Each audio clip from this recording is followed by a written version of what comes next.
সকালে চাষিদের যেটা আশা করেছিল গমটা, এই গমটা চলে গেলো। চাষি খাবে কি চাষিরা? এই খাবার তো গমটা, আর অন্য আবাদ তো নাই গম ছাড়া।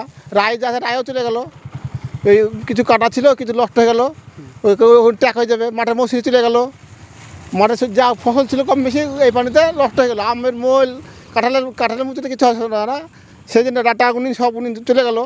সবে গম গাছে ফুল ধরছে, আর এই সময় বৃষ্টি যেন অভিশাপ। শনিবার দুপুরে হঠাৎ বৃষ্টি, ঝোড়ো হাওয়ার দাপটে ব্যাপক ক্ষতি গম চাষে। হরিহরপাড়ার বিভিন্ন এলাকায় বিঘের পর বিঘে জমির গম গাছ নেতিয়ে পড়েছে মাটিতে, জল জমেছে জমিতে।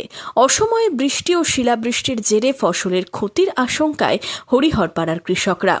বৃষ্টি কমতেই চাষের জমির অবস্থা দেখে মাথায় হাত কৃষকদের। এ তো মাঠে গম দেখে বেড়াচ্ছি। কেন, কি হলো? গম সব সাটে গেছে, গমে এখন ফুল তো সব ঝরে যাবে। এই বৃষ্টি তো বিষাক্ত। এবার মাঠে যা অবস্থা, কাঁচি নিয়ে আর যেতে হবে না। কেন? ওই যে সাটি পেলে এবার সব ভুসড়া মেরে যাবে, তো শুকিয়ে যাবে, গম সব শুকিয়ে যাবে। কৃষকরা বলছেন এই সময় রবি শস্যে সবজি চাষে ক্ষতি সবচেয়ে বেশি।